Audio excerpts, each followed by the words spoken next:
Good evening, everybody. I'm very, very excited for you to be joining us today and continuing the conversation around life after COP27, talking about energy. If you joined us on Monday, we were speaking about energy and the environment. We did a very quick crash course so that when we got into the space, we would be able to follow the conversation as well as properly understand. Just a few housekeeping rules before we get started. For those who don't know me, my name is Michelle, and I'm a program manager at the Africa Climate Alliance, as well as the host of these ACA dialogues. And I'm very, very thankful that you could take some time out of your evening to be here and have the conversation with us. Yeah, I would just like to ask everybody to please keep your microphones off, just so we can hear the speakers clearly. If you do have questions, we will open up the space and the time for questions a little toward the end. So please don't unmute in the middle of a point being said or in the middle of the conversation.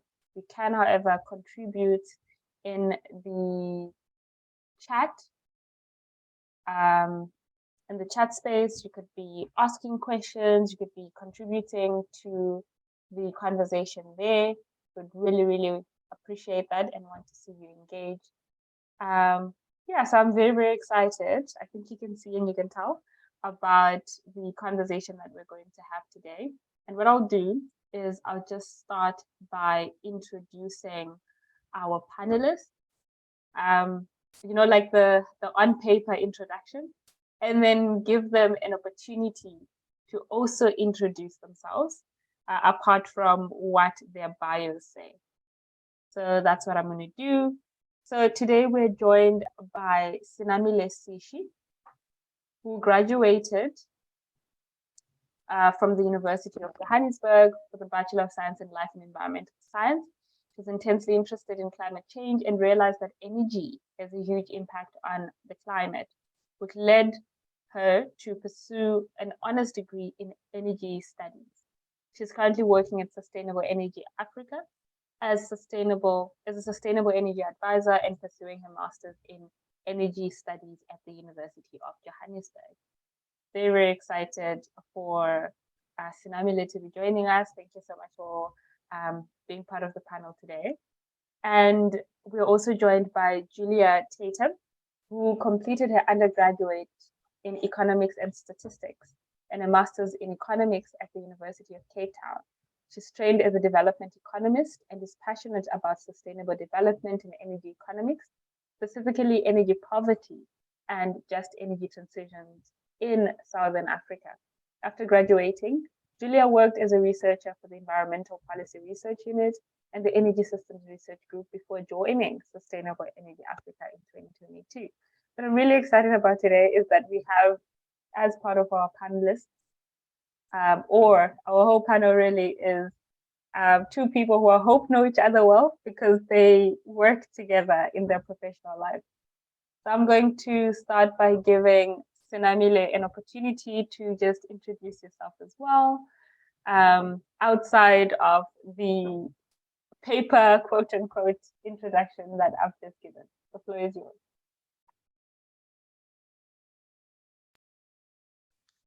Thank you. Thank you so much, Michelle. Hi, everyone. My name is Senamile, and the bio really spoke most of what I do professionally. But as a person, I am someone that is very interested in climate change because it affects me in a very personal level. And so that's why I chose to pursue climate change, energy studies, because I'm very affected by it, and it affects a lot of people around me. But I'm someone that is very shy, and I love art, I love science, I love learning new things. And yes, that's just me. Thank you so much for having me, and I look forward to the session. Thank you so much for being part of the session, Sina. Julia, over to you. Hi, everyone. So yeah, my bio also summed up my professional life pretty well. I'm very, very excited to be here. I've been following African Climate Alliance for a while. So yeah, I'm also quite passionate about sustainability. Try to implement it into my life as much as I can. I'm also a little bit shy. Yeah, but just very, very excited to be invited to talk with you. So thank you so much, Michelle. Thank you so much. If you told me you were shy outside of this space, I would not believe you. But I do believe you because we are in this space. Yeah, so today we are wanting to forecast the just energy transition and what it means for the developing world. We want to really get into what the transition actually means for the developing world. So this just energy transition or just the just transition in general. So that's going to be part of our discussion. And I think we've all heard from the bios as well as the personal introductions that these are practitioners who specialize in work around campaigning or really raising awareness around the just energy transition. I would want to believe that they also understand the concepts around green funding, and which would also, speak to this conversation that we're going to be having about the just energy transition. So thank you so much for joining and being part of the panel. I'm going to start with the first question, and I'm going to pose it to Senamile. How exactly did you get into the energy space? Thank you for the question, Michelle. So with me, how I got into the energy space, it started with my undergraduate degree in life and environmental science. I saw someone in the comments asking who's from UJ. I'm from UJ. So I did my undergraduate degree in environmental science at UJ, and we basically learned a lot about climate change and the environmental, social, and economic impacts of climate change. And it was very interesting for me because I'm someone that comes from the village, and so I saw that it was very interesting in terms of how I grew up and, sort of linking back to practices that that we did back in the village and myself growing up and how that links to climate change. It was also interesting. And I wanted to make some sort of change. I wanted to make some sort of impact. And I realized that energy is the place where we could really make a huge impact when it comes to climate change if we move towards renewable energy and we cut down on our fossil fuels. And so that's why I decided to go into the route of energy. And so I was the first cohort of students that did life and environmental science energy studies, my honors degree at UJ. And so I did that. It was very interesting. And then from there, I sort of found myself into the sustainable energy space. Incredible. Thank you so much for sharing that with us. And just a little bit about how you got into the space, or a lot about how you got into the space. Julia, I'm also very, very interested to hear how you got into the space as well. What was your experience and what led you to decide to be an energy professional? Thanks, Michelle. So yeah, I was interested in energy for quite a while. My dad was an energy practitioner. He was selling LPG, and he tried to sort of break into the low-income market. So I used to sort of work for his company, and anyway, so that's where it started to learn about energy poverty issues. And when it came to my honors degree, that's when I really got into the research, and I focused my honors research paper on the energy transitions of low-income households, and then carried that on into my master's, looking at the health effects of burning solid fuels for rural households. So as much as possible, even though I did economics, I really try to focus on energy research and energy economics. And then after my degrees, I actively pursued a career in energy after that. So that's how I ended up here. Cool. Thank you for sharing how you guys got into the space and what led you guys to be here.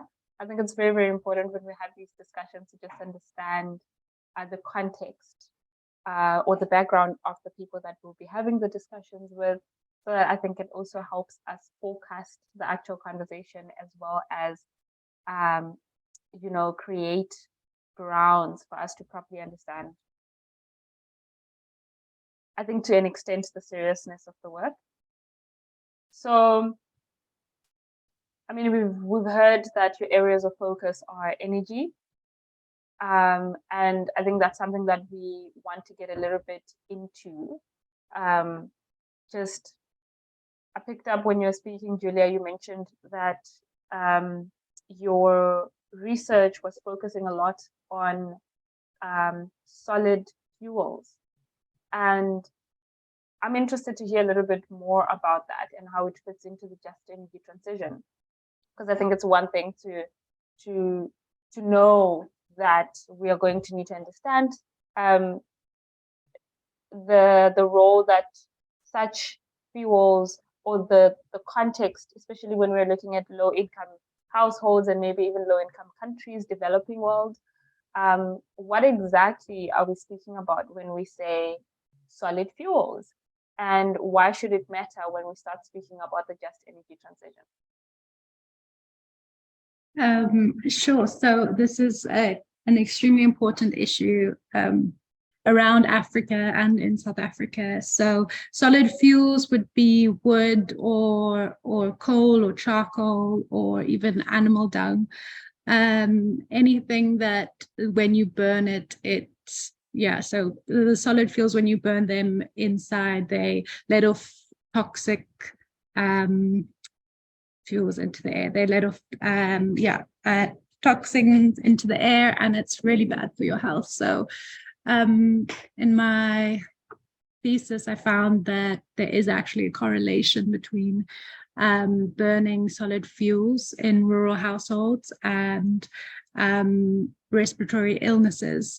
So there's been quite a few studies that have proved that this is the case, and it leads to a significant portion of deaths every year. A lot of these households don't really have any other choice because they can't afford or don't have access to clean fuels. So they have to go and collect firewood or coal if they're close to coal mines. And it's extremely bad for their health. Indoor air pollution, I think, is worse than outdoor air pollution for your health because it's like confined into your premises, and it generally affects women and children the most because women are typically the ones that are doing the cooking, and their children are generally around them. So, and it's also quite an issue in the rest of Africa in terms of deforestation as well. Cutting down forests to use them for cooking indoors. Yeah.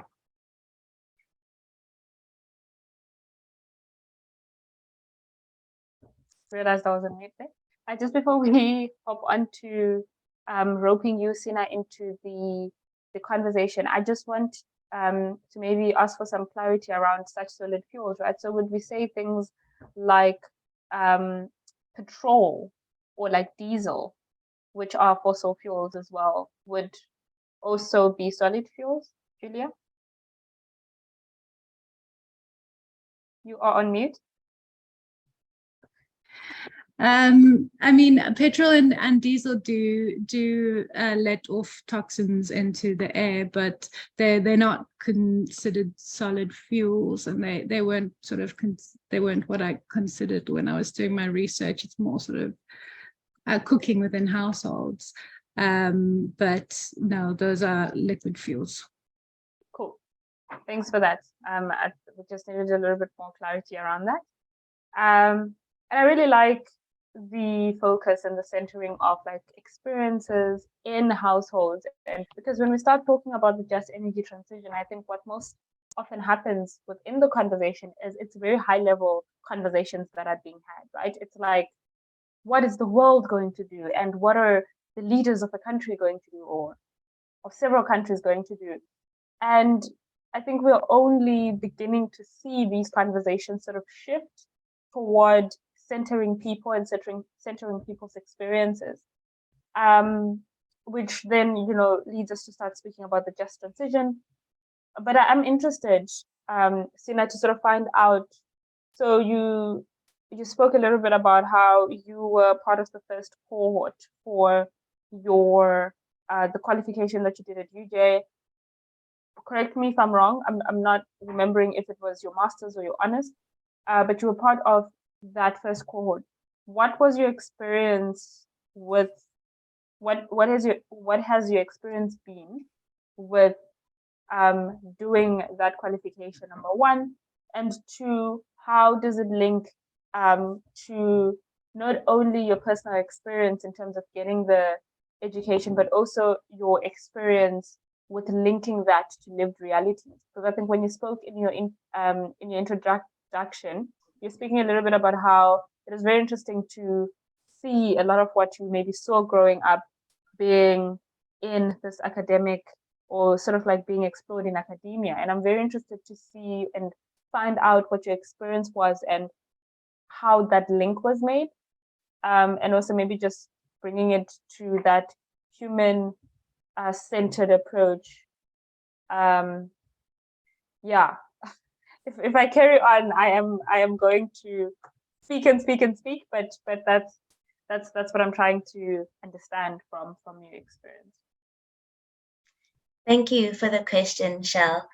You are right. It was so we were the first cohort for my honors degree, which was a BSc in Energy Studies, BSc honors in Energy Studies.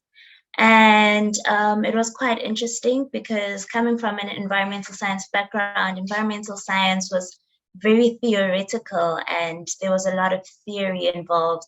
With energy studies, it became a bit more technical. That's when the modeling side came in, numbers, and it was a bit different from my undergrad. However, it was still extremely interesting and I found a lot of points in which were interesting to me. So some of the things that I learned within the course was just around some of the things that Julia was researching regarding households and household energy and fossil fuels there. Because, you know, tying it from when I was growing up back home, I come from a village in KZN, and we used to collect firewood. And that's what we would burn firewood in the morning. We'd wake up, we'd go fetch water from the river, bring it up the mountain, and then we'd burn firewood to warm the water, and then we'd bath and get ready for school. My grandmother would also use the firewood to cook porridge for us, and that's how we got by. So we were we used to use fossil fuels a lot. And that did have significant impacts on a lot of people around me and their health. And that's definitely something that I recognized when I was actually, it was interesting to study about it and read it from a textbook, knowing that I had experienced that firsthand. And it also becomes ingrained into our culture almost, because I'm a Zulu person, and in the Zulu culture, going to collect firewood has sort of become ingrained in our culture. It's a cultural thing to do that. And so looking at the impacts of climate change and how we're moving towards more sustainable ways of practicing, it makes you realize that there are certain parts of even our culture that would need to change and evolve to lead us into this new world of sustainable energy. And so with my honors, my research topic was a bit more high level than Julia's. I was looking at the solar water heater program that the city of Johannesburg rolled out. So they rolled out solar water heaters for poor households, and they basically I was calculating the emissions avoided. So by moving away from using grid electricity into using solar water heaters, how much emissions did that save the city of Joburg? And that's basically what I was calculating. And it did have a significant impact in terms of the emissions of the city of Johannesburg as a whole, because there were less people using grid electricity and less people using fossil fuels to warm their water. So that was very interesting. And yeah, I hope I answered your question. No, you did. You did. But I do have some follow-up questions, right? So oftentimes when we are in these spaces and we're having these discussions, we speak a lot about decolonizing the climate justice space and like decolonizing new practices that especially the Western world brought, or the global North brought, or like the developed nations brought onto us, right?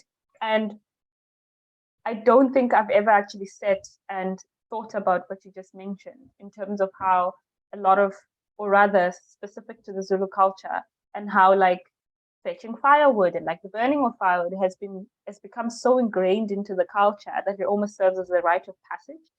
And I think that that is something that we don't explore often. I mean, it's only now that, and it's a confession on my part, that I'm actually getting to sort of think about it from that perspective, because when we do speak decolonization, a lot of the times we're moving away from the harmful practices that colonization sort of forced us into, and in some cases moving back to a lot of our traditional practices, a lot of our local practices. And I think the question in all of that is, what would this new world look like, right? Because I think that link between human experiences and what the science is telling us needs to be very, very clear when we start raising awareness about climate change and the issues that climate change gives. So I think that is the question, right? So the first one is, what would this new world look like? And then just to follow up around like the solar water households or solar heater households, and you looking at the reduction in emissions, or the avoided emissions rather. What I would also like to sort of kind of understand is how that plays into the normal grand scheme of things. Like the everyday person, I'm on the street, I've now got the solar heater installed. I mean, what does it mean, right? Like, what does it mean for me? What are we actually saying by avoided emissions, and how does it affect me? Thank you. Can I start with your last question, and then I'll go back to the first one? So with the solar water heaters, so when we talk about emissions have a huge impact, and emissions are what leads to global warming essentially, because the more emissions, carbon emissions or greenhouse gas emissions, the greenhouse gas emissions is what leads us to global warming. And what we're aiming to do collectively as the globe is we're aiming to lessen our emissions as much as we possibly can. You hear things like net zero emissions targets. That's when we are targeting to ensure that whatever practices we do collectively, whether you're businesses, households, individuals, we're all trying to decrease our carbon footprint and our emissions into the atmosphere to decrease the impact of global warming. And so using a solar water heater rather than a normal geyser that uses grid electricity or burning fossil fuels to heat up your water, a solar water heater uses energy from the sun, and that is clean energy. That is not energy that has any emissions. So the only emissions that would be involved in that would be emissions involved in the actual processing of the creation or the manufacturing of this actual solar water heater as a product. But the energy that is created from there it's clean energy. And so that decreases the emissions that we put out as a household. And so collectively, So you may think that individually it's not as many emissions that are avoided, but collectively those are a lot of emissions avoided, and that makes a huge impact. And also the reason why we wouldn't want to use grid electricity, particularly within the South African context, where our grid electricity is very coal-based. I think it just recently just dropped below 80% coal in our grid. And so our electricity is still very dirty. Hence, we're trying to either move away from electricity into renewable, or to try and clean up our grid. So use less coal and use more renewable energy for our grid electricity to make it a bit more clean. And so for the normal person, if you are using a solar water heater rather than a normal geyser, that means you are decreasing emissions, and that will help in the overall scheme of things, because when we do it collectively, it's going to have a huge impact. And then with the second question, looking at a new world.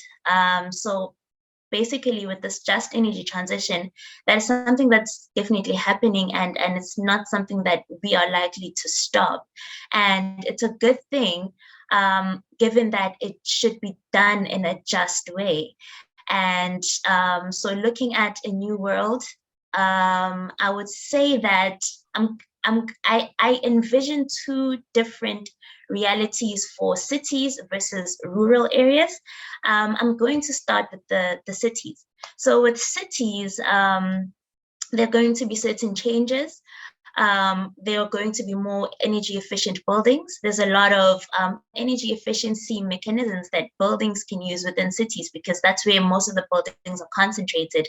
And so using energy efficiency technologies, just a basic example is replacing your incandescent lights towards your LED lights. That is a huge LED lights are more energy efficient, so you use less energy. So that's one example, but using more energy efficient technologies in that manner will decrease the overall carbon footprint of buildings. We also look at sort of not suburbanization. So what happens is with cities, you find that you will have a central base within a city, and then there'll be suburbs that are growing and sort of an urban sprawl.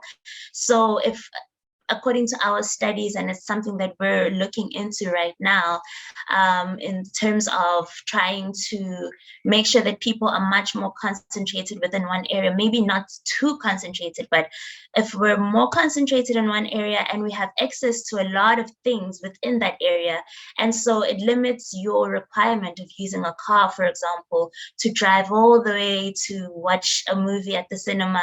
You can just walk and you'll find a cinema just here. Or just urban design is changing to become a bit more sustainable. We are moving towards electric vehicles, and that is going to help with our using less fossil fuels as well. There's a lot of changes when it comes to cities that will enable much more of a sustainable world. And then looking at the more rural areas, what I'm envisioning with the rural areas would be much more sustainable technologies. And so that would look at your off-grid solar solutions, that would look at your sustainable energy solutions in rural households. For example, there's something called a solar jar, where you can use the energy of the sun and then light up your house using a solar jar, and you don't have to use electricity. So just small technologies like that. So it's a lot of interesting things that will change, and yeah, that is my vision for the future. There's a lot of interesting stuff, especially the part about lighting up households with jars. I think I need to look a little bit into what that looks like. Again, it's the first time I've heard of this, and this is such a learning experience for me. And thank you so much for talking to us a little bit about that future and that new world that you envision, and really painting the different realities that are going to be there. Yeah, so I think just coming back to the conversation around realities, Julia, your studies focused a lot on, or rather, with your research came the discovery that there was a relationship that existed between this burning of solid fuels and people getting sick, right? And when we speak about the just energy transition, I think so in a lot of our conversations, we're thinking very big and again, very like high level. We're thinking electric cars. We are thinking,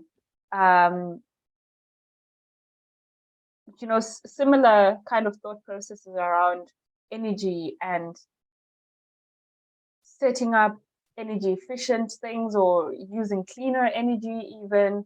I think Sina touched a little bit about that or on that about what it could look like this harnessing of solar, what that could look like in terms of our heating as well as our lights, right?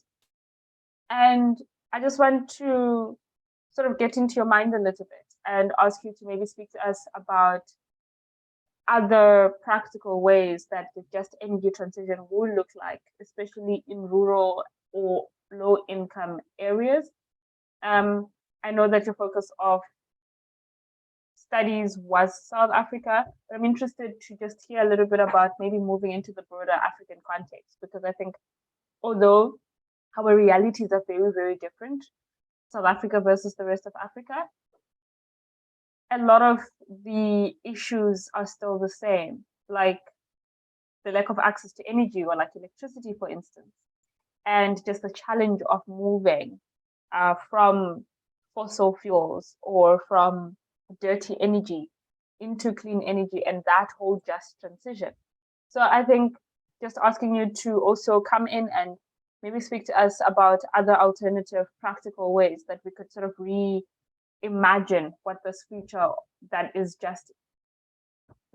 has a just energy transition, or this future that we then arrive to after we've justly transitioned. And especially in the developing world, right? Because a lot of households are low income, which means that even when you start speaking about these electric vehicles, it's only a number of people in a country that are going to be able to afford them. But I think just also highlighting the realities that are on the ground and what this could potentially look like. Sure. So, yeah, you're right. The realities in other African countries are quite different to South Africa. South Africa has quite like a high electrification rate relative to a lot of other African countries. So it's quite a difficult question to sort of deal with. So the issue is that in a lot of developing countries, African countries, there's a lot of people that don't have access to clean energy at all. They don't have access to the grid yet. So coming up with solutions, sustainable solutions for those households is extremely difficult because it's very expensive to expand your grid. But sort of widely distributed renewables on a large scale is the cheapest and best way to get it to everybody. There's been some research. I actually was just about to read this paper, which I wish I had read before doing this talk, about examples looking into case studies for mini grids in rural communities around Africa. But from what I've heard from conversations and the work that I've been doing is that it's extremely difficult. And in South Africa's case, it hasn't worked very well so far. It's just extremely difficult to implement mini grids, but there have been other case studies in other African countries where it's worked quite well, especially when they are busy expanding the grid to get to households that don't have access. So they introduce these mini grids before actually giving households access to the grid electricity, the main national grid, just to get them sort of accustomed to having electricity. There's sorry, you unmuted yourself, Sunny.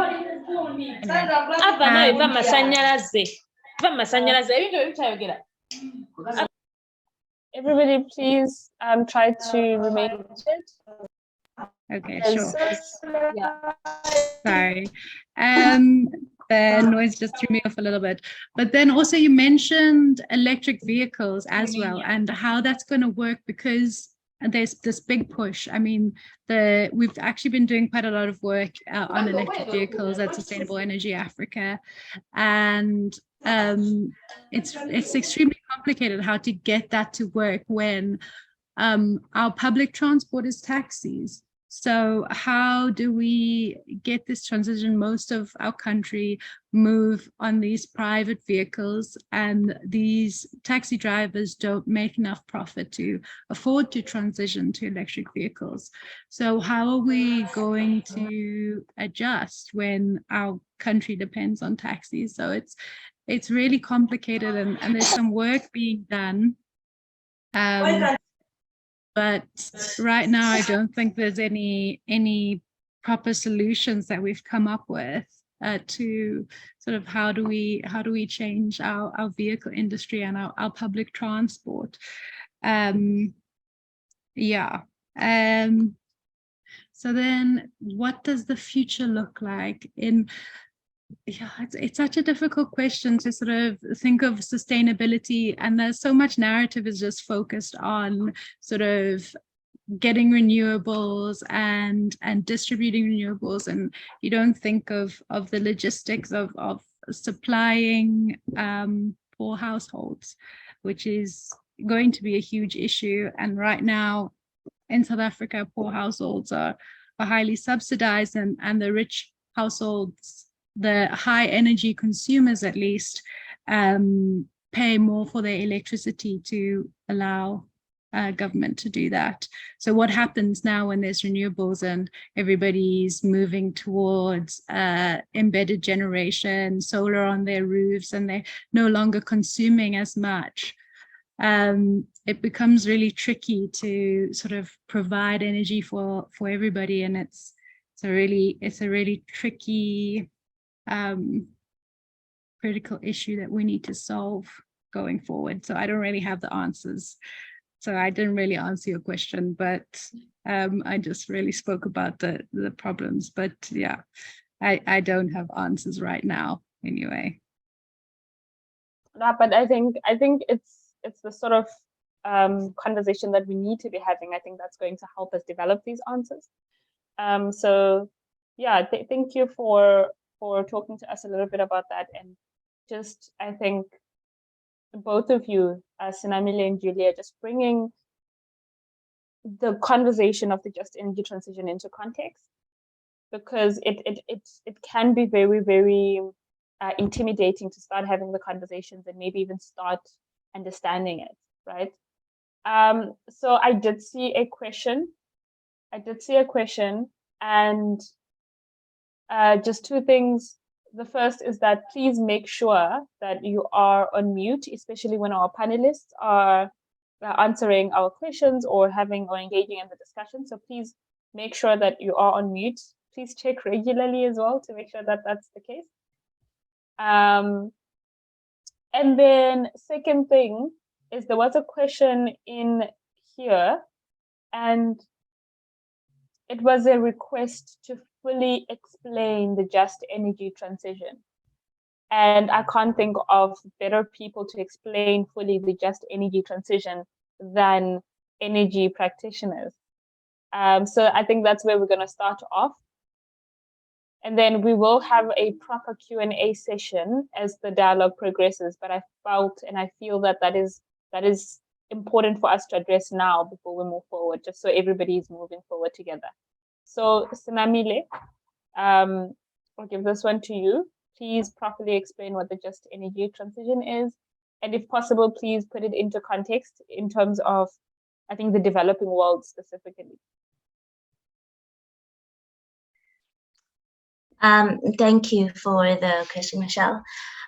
So my understanding of the just energy transition is us as a world basically moving away from the use of fossil fuels into using much more sustainable energy. However, with that, there's a lot of elements that are involved. And so I'd like to break it down usually into three pillars, which would be the environmental aspect, the economic aspect, as well as the societal aspect of it. So with the just energy transition, it encompasses all three of those pillars and puts them together and considers the best way forward to ensure that the economy is stable and strong, the society is still thriving, and we're also taking care of the environment, because all of those three things all circle back together and influence each other. So in the context of the developing world, usually when usually in the developing world, that's, when you're starting up your manufacturing industries, and usually that's when you sort of consume a lot of fossil fuels. And so it is a bit difficult for a developing country or the developing world to move towards more sustainable or renewable energies, especially seeing that it's a bit difficult to, it's highly expensive, like electric vehicles, for example, that's high capital costs, and you're still trying to build up your economy. However, what I think the just energy transition would look like, as long as the just element is emphasized, I do believe that it has to be sort of united between the developed world and the developing world, given that the developed world is the one that sort of contributed a lot to polluting the atmosphere and leading us towards climate change and global warming. So I do believe it has to be a very unified transition in which we sort of help each other transition into much more sustainable practices when it comes to energy and climate change. Thank you for doing that and for just explaining that just energy transition. I hope it does help in the chat, especially. Julia, I'm not sure if you have anything to add to that.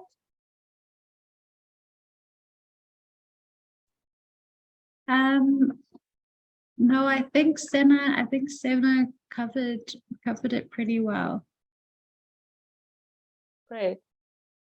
So now I think we've got probably like a good understanding or a fair understanding of what the current situation looks like, especially in under-resourced communities, under-resourced or underdeveloped or developing countries, right? The reality of it is when we start speaking high-level just energy transition conversations, it also means that we are leaving a lot of people behind because it's not holistic or it doesn't target everybody in the society. And I really like what we heard just now about when we are sort of facilitating this just energy transition and the link between economies and the just energy transition, because I think the link is brought in a little bit, but a lot of the times it's brought in defending jobs that are going to fall away as we transition into the new economy. So like the mining sector, for instance, if we do start implementing the just energy transition now, today, here, it's going to negatively impact the mining sector. That means the mine workers. That means the families that depend on those workers. That means mining or communities stationed close to mines, right? So a little bit of that link is there, but a lot of the times when we do hear about it, or a lot of the times that I've heard about this link, it has been a little bit negative in that it was mainly saying we can't enforce the just energy transition because the mining sector is going to be hardly hit.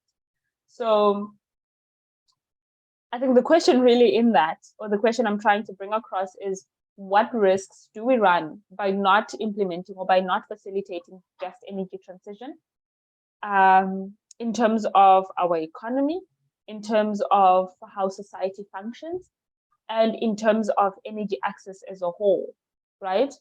I am going to give both of you an opportunity to answer that, and I'm going to start with Julia.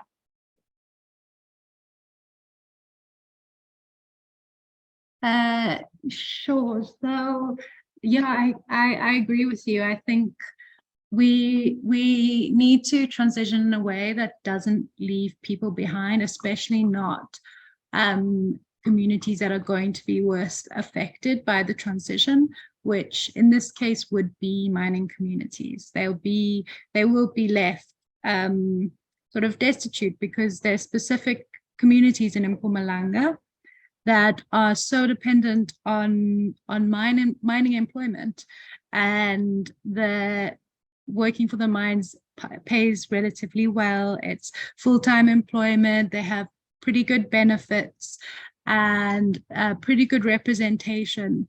So those jobs are going to be lost in the transition. And obviously those people, like, they don't want to lose their jobs, and it's going to be terrible for their community. And there's no way to replace those jobs.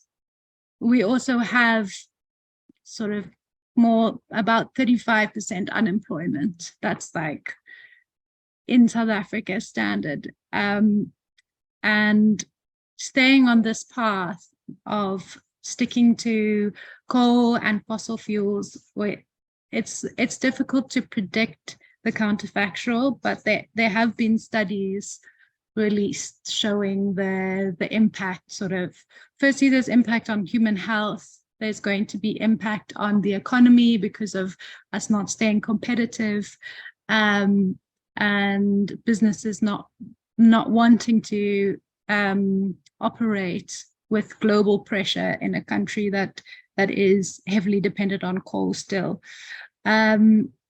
So in the long run, it's likely that we would lose jobs if we stayed on this path, even though it's, you can't really tell the counterfactual. I think it's extremely important that we transition and we take the opportunities that we have now before it's too late. But it's just really difficult to balance that dialogue, because we also want to protect these communities, and we don't want to leave these mining communities destitute, and there's no way to replace those jobs, high quality jobs. Well, I mean, theoretically you could, but it's extremely difficult. So they're going to be worse off. And then there's a pushback from them. We need to just weigh up the benefits of transitioning faster and reducing our emissions faster, compared to the negatives of losing those jobs, and focus on the jobs that we can create, high skilled jobs in the green economy. It's really important, and we don't have any more time to waste. Yeah, so that's my feedback. Cool. Thank you. Thank you for giving us a little bit of that feedback and really just stressing the fact that if we don't transition, we're going to lose jobs, right? We're going to lose these jobs. We are better off transitioning justly into this new world that aims to service everyone, right? And without adding too much onto that, I would like to rope Senamile into the conversation here. And, there is now this argument that we've just heard about the loss of jobs if we don't transition. But there's also this argument about the creation of jobs if we start moving toward energy smart or green economies, right? I think what I'm interested to hear from you, Senamile, is what will happen, I think, in terms of economic growth, in terms of development. What opportunities are there when we transition justly? Like what is, I think when we spoke a little bit about what the future would look like and what this new world would look like, we spoke a lot about the direct sort of results to grassroots, households, community households, local households, and not so much about the local economy. So I think that's kind of where I'm coming in with this question now about, so now we've transitioned, or now we're on the road to transitioning. What is that path looking like in terms of economies? Like, is our economy going to be stronger? Is it going to be better? Are these jobs going to be created for the better? What is that going to look like, not just for South Africa, but for Africa as a whole? Are we looking at, and forgive me for being a little bit extreme here, but are we looking at the emergence of Africa as this new superpower? And I don't like to make those analogies, but really just trying to get into what this just energy transition means for us, in terms of opportunities, employment opportunities, as well as, like, is my life going to be better simply because we've transitioned into the just energy transition? So I think I'm going to try to take it back to the beginning and explain it going forward. So please just bear with me. I'll try to be quick. So there was a point where South Africa and several other countries signed the Paris Agreement, and there was a point where in history there was a lot of disagreement between scientists and, within the media, and people were wondering whether climate change is really real. And there were people thinking that it's a hoax and that there's no such thing that's happening. And then eventually people awoke to the fact that climate change is real. And at this moment, we are currently living through some of the realities of climate change, where we see a lot of earthquakes happening, we're seeing extreme weather events, and a lot of people are seeing the actual impacts starting to show up of climate change. And now we've sort of, as a world, awoken up to the fact that this is a real thing and we need to do something about it. Now that we're all, as a world, on the same page about climate change, moving forward, everything or most things will have to align to climate change goals to ensure that we save the world from destruction. And so most of the economy will be centered around green practices. It will be centered around sustainability.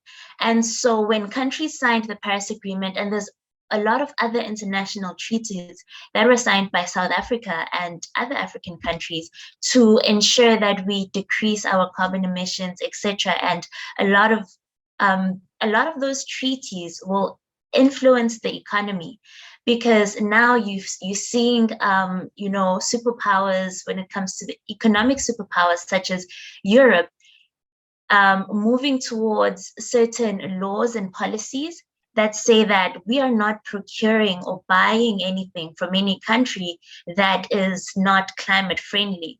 So if you as a country are burning fossil fuels and you're not being sustainable in your practices, we're not going to engage with you economically. And in that way, we're pushing towards a much more sustainable world.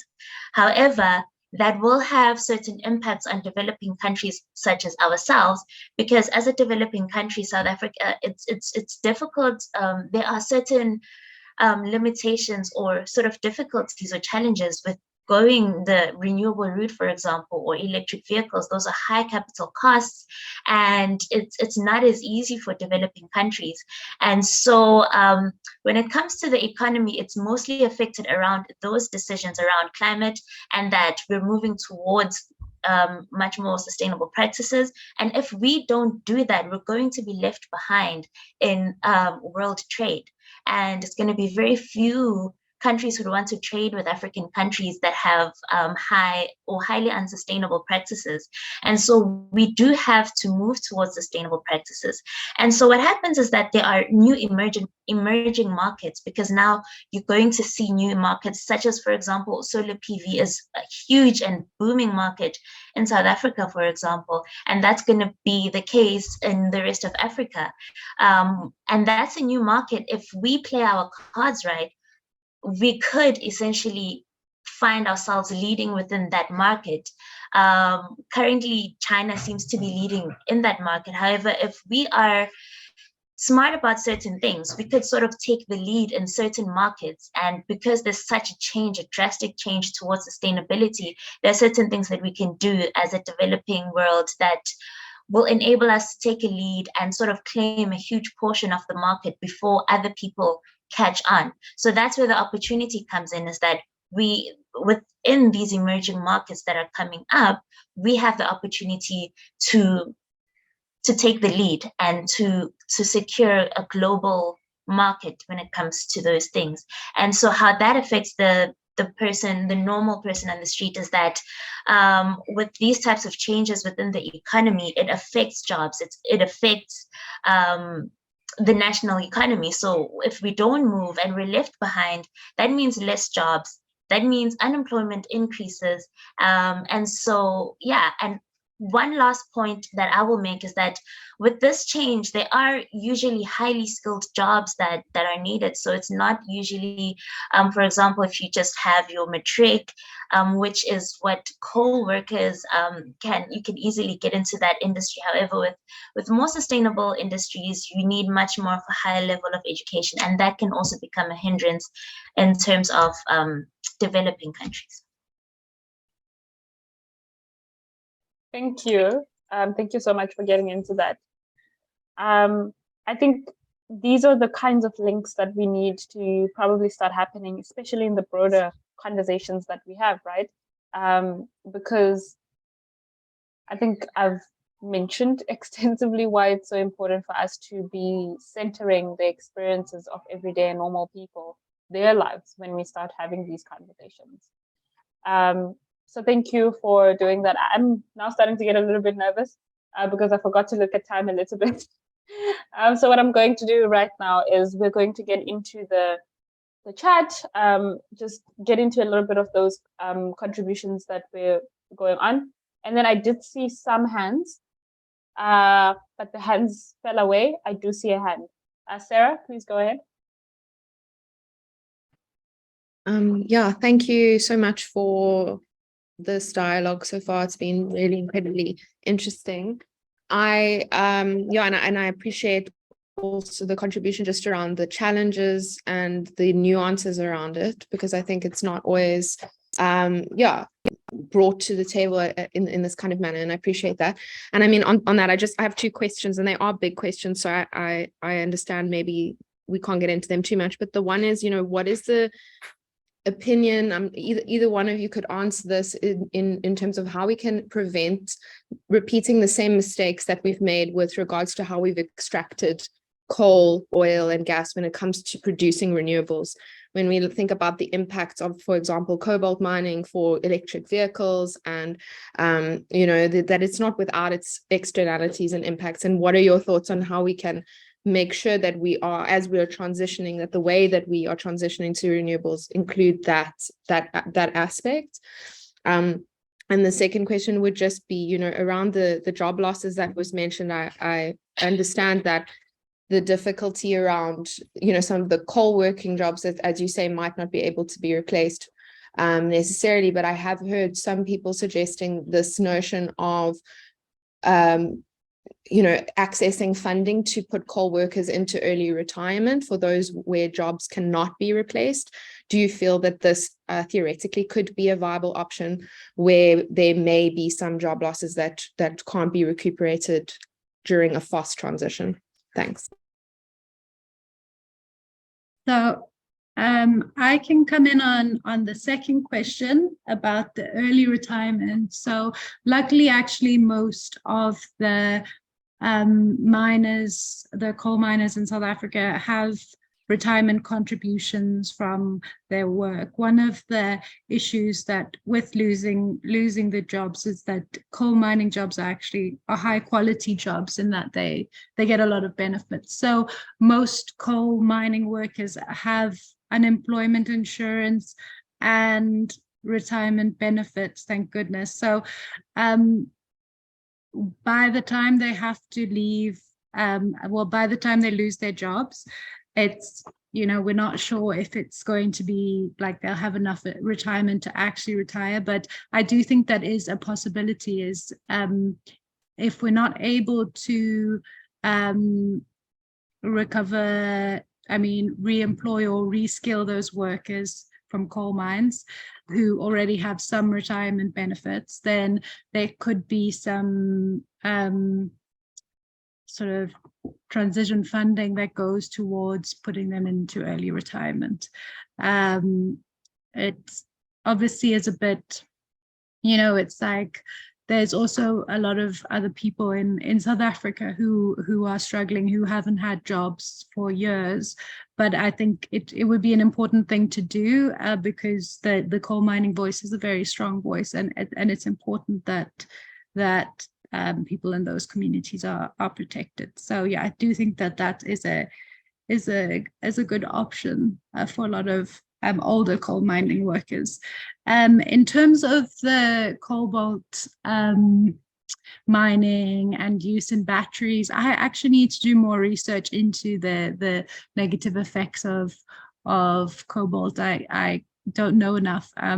Senna, I don't know if you want to come in to answer that first question. You might know a bit more than me.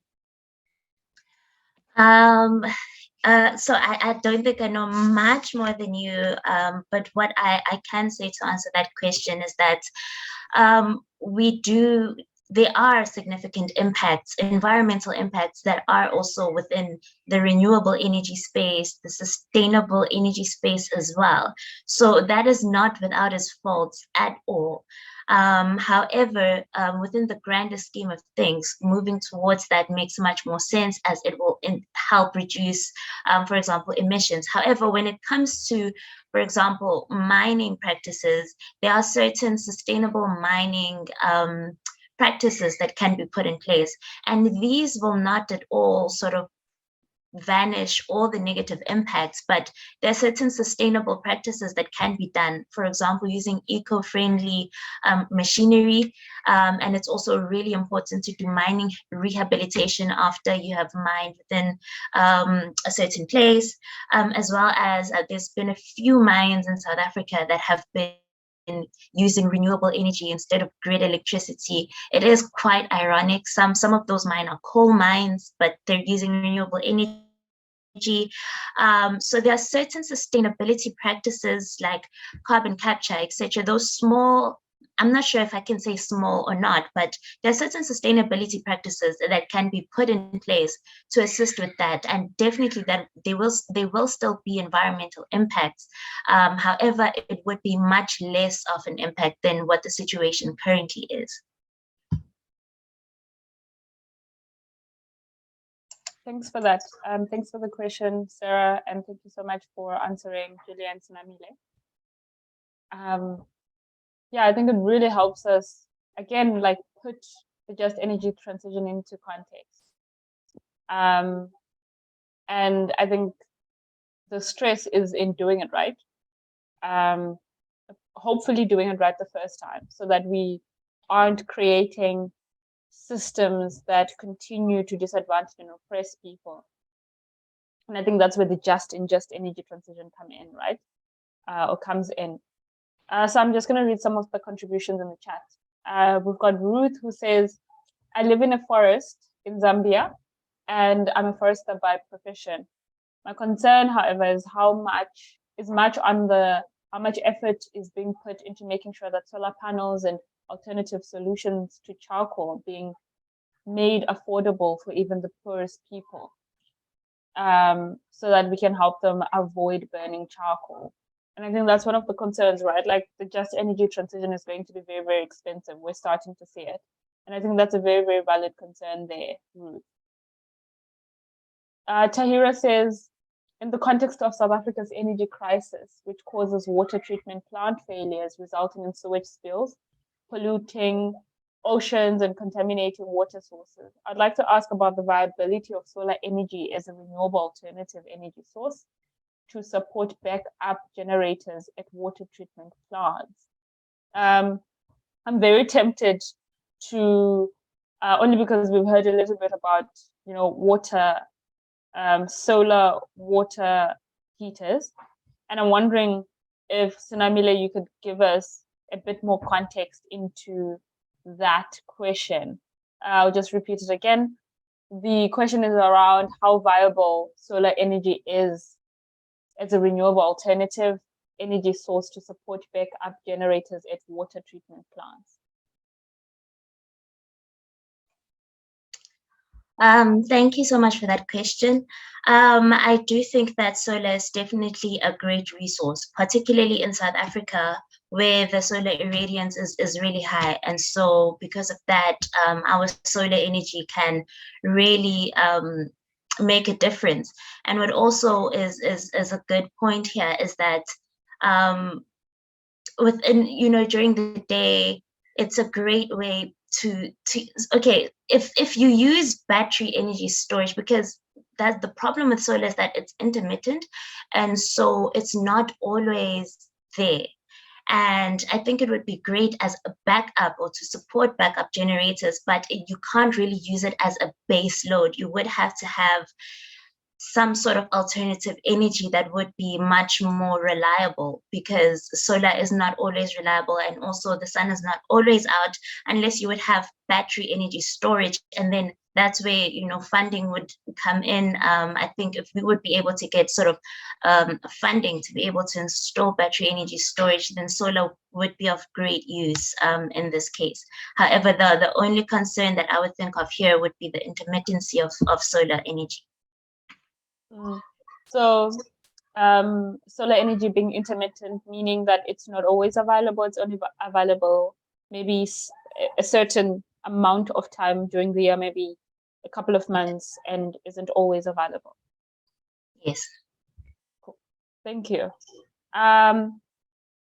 Another question is, if you could also delve into how Africa's energy crisis and prolonged load shedding or energy rationing impacts rural communities, and what is being done to combat that.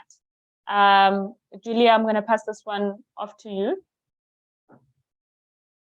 So I haven't done any research on the specifics of how it impacts rural communities. Sena might actually know more than me. I would just be making assumptions on that. It's likely that we're experiencing a lot of failures as well with load shedding and a lot of infrastructure damage, and it's more difficult to supply energy to rural communities. So I'm assuming that they would have they're likely to have even worse connection than people within cities. But Zena, I don't know if you have anything to add to that, because I actually haven't done much research on load shedding in rural communities. So with me, I'll mostly speak from my experience living in a rural area.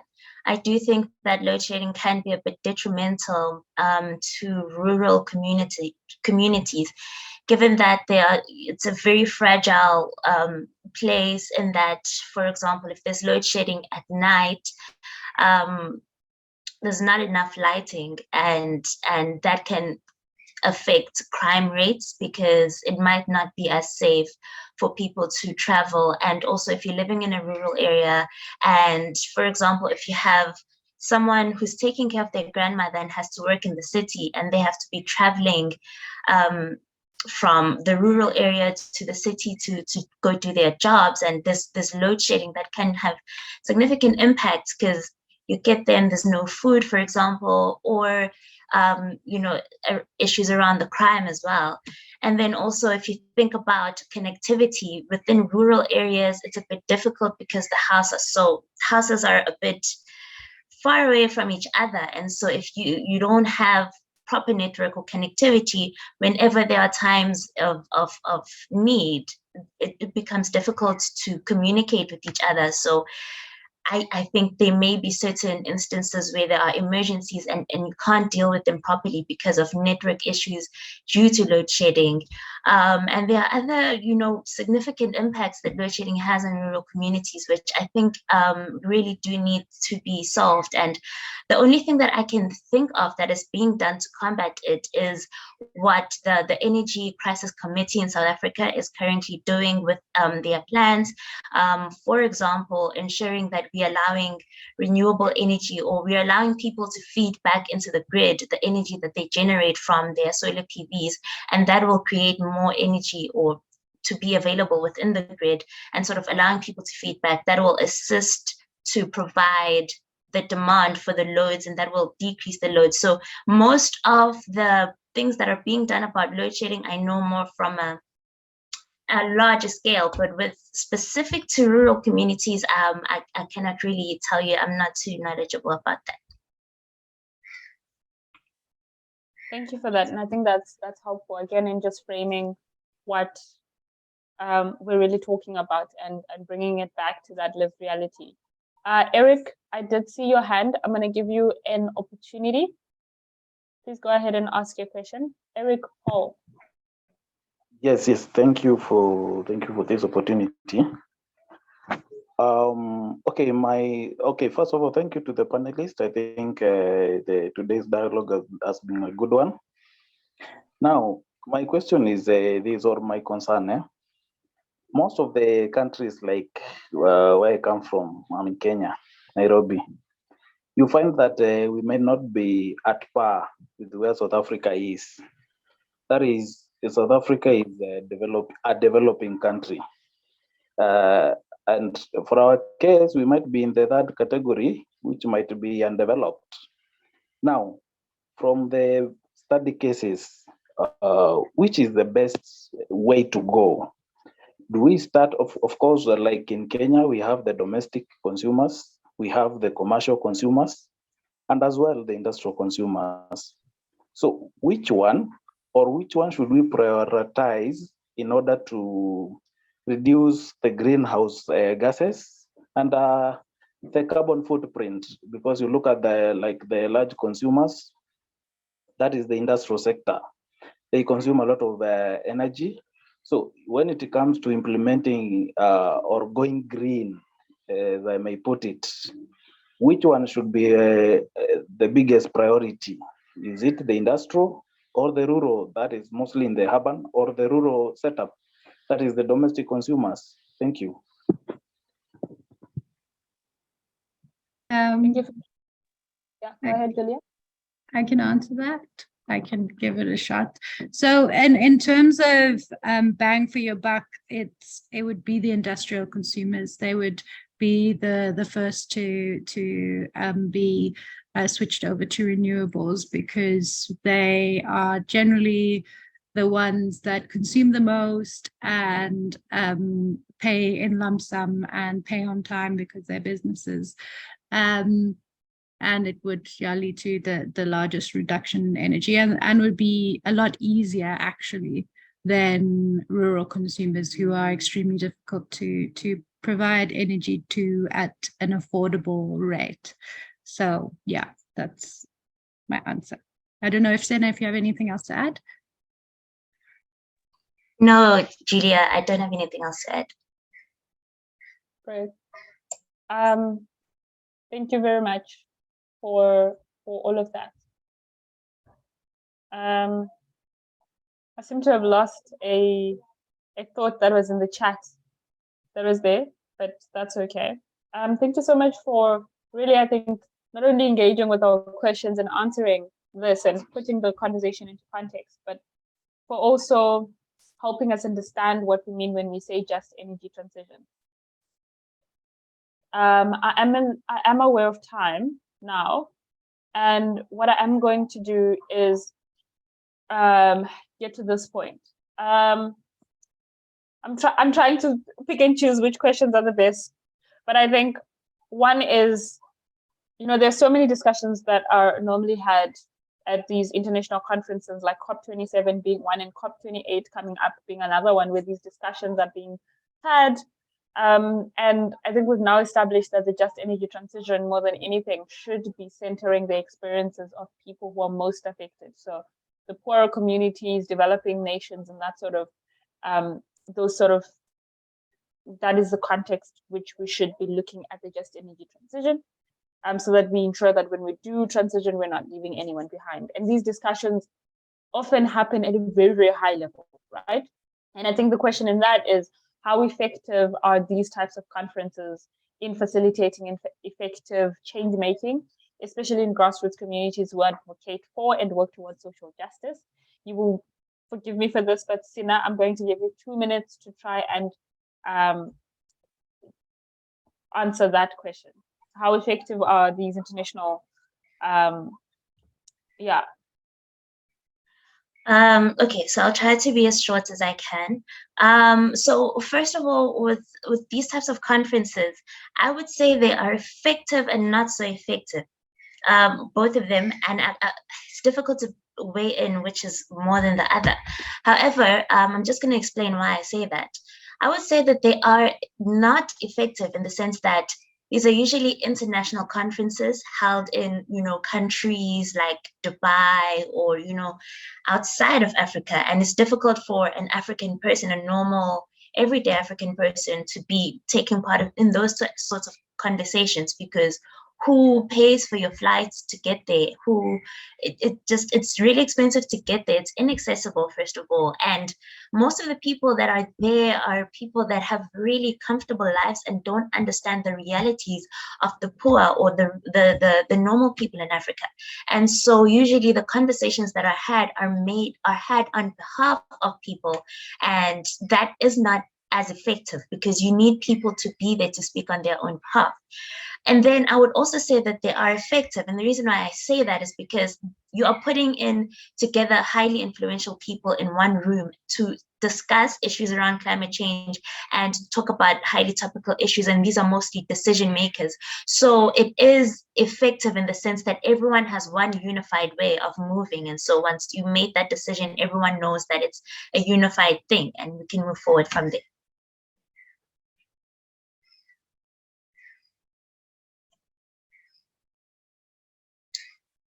Thank you. I'm done. And that's one of the problems that we get, isn't it? Is that people, especially in the conversation, in the context. Thank you. Can you hear me? Can you hear me? Yes.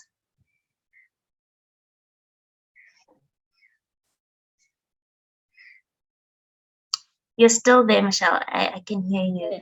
Thank you.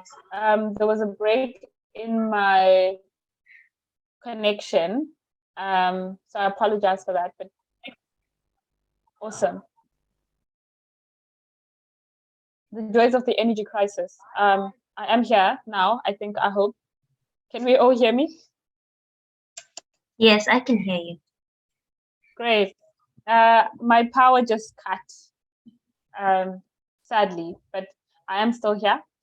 So thank you for speaking to us about that. And I think it's very important that we center the experiences of those who are most affected by the effects of climate change and climate injustice, especially when we have these discussions, right?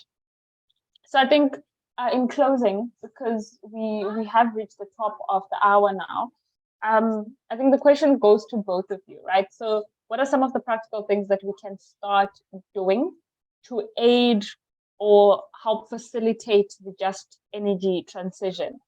So I think, how can we as practitioners, first of all, ensure that our practices in the space facilitate the just energy transition?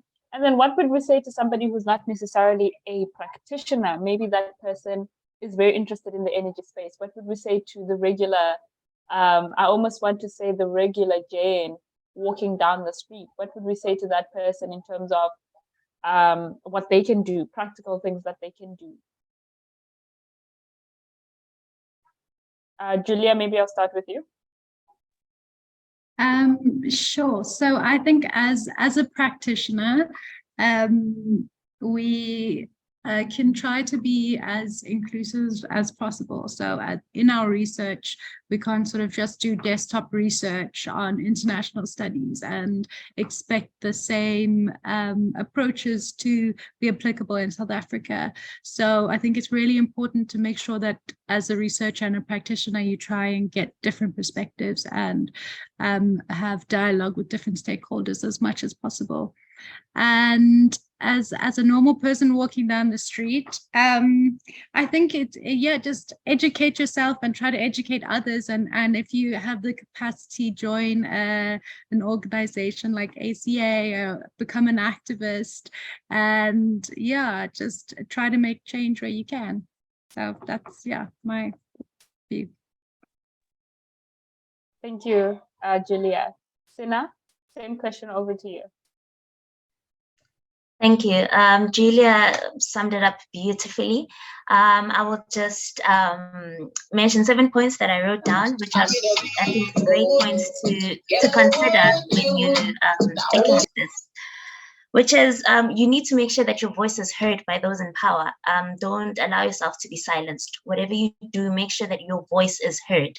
And, ACA is a great platform to do that, just get together with people and make your voices heard. Another thing is eat less meat and dairy, because that has significant impacts on the climate. You can also cut back on flying if possible. And if you do fly, and transport-wise, try to use public transport instead of your personal car. Reducing your energy usage, simple things. Again, like replacing your incandescent lights with LED lights. There are a lot of simple energy efficiency things you can do around your house. Respect and protect green spaces. So green spaces are really important when it comes to climate change. So those things you need to respect and protect. And then also invest your money responsibly. There are certain companies that are that don't have sustainable practices. So when you invest your money in sustainable companies, then that grows the sustainability market. So those are a few practical things that you can do. Thank you so much. I am so, from the both of you, I'm so tempted to just go. And that's it. Goodbye, everybody. But really, thank you so much for joining the dialogue and being on the panel and speaking to us about really contextualizing the just energy transition in Africa, and making it make sense. I think that's always the scary part, right? It looks like this really big thing, and like, how do we make it digestible? I really feel like I can walk into the street right now and start talking about just energy transition. So that is thanks to the both of you. We really, really do appreciate it. I think in closing, what I would like to do is, I had like specific questions, like how do we center the people? These are questions that had come to me, right? Like, how do we center specific people in the just energy transition? But I think we've extensively covered it throughout the conversation that we're having. So again, like, thank you so much for demonstrating your understanding, allowing us to understand properly what it is we're talking about. So what I would like to do now is just give you each like 30 seconds for like parting words. Not like parting words, like see you later words. 30 seconds each, and then we will get into a little bit of that. Thanking everybody who's joined, and yeah. So Julia, I'm gonna start with you. 30 seconds.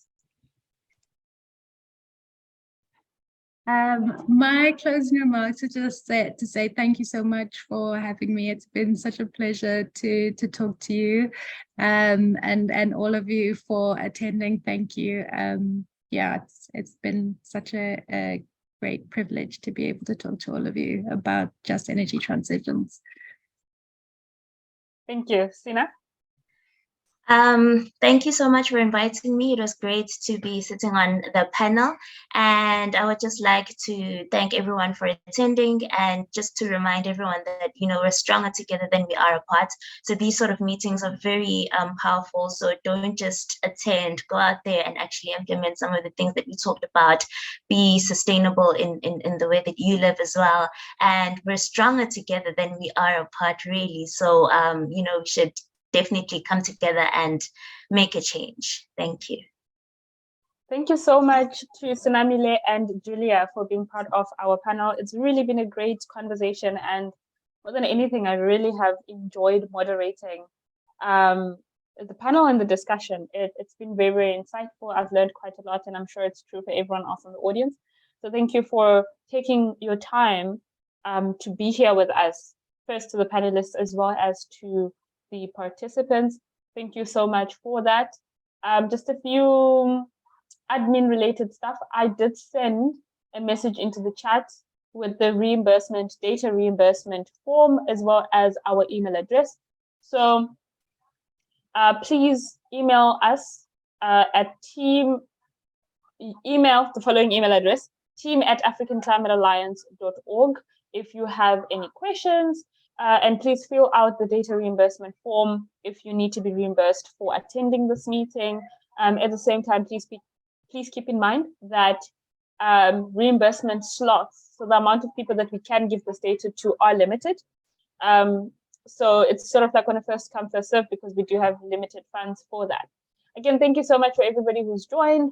Please take a look at the coming ACA dialogues, as well as Back to Basics workshops. The theme for February/March was, forecasting the just energy transition, understanding it. We did a Back to Basics on energy and the environment, wanting to understand that, especially in an African context. And today we had this really, really amazing and powerful conversation. So thank you for continuing to join. Keep a lookout on our social media, your emails, our mailers, all of the different ways that we do communicate and reach out to you, so that you can attend the next event. Again, a massive thank you to Senamile and Julia. A massive thank you to Senamile and Julia. Thank you so much, and to everybody.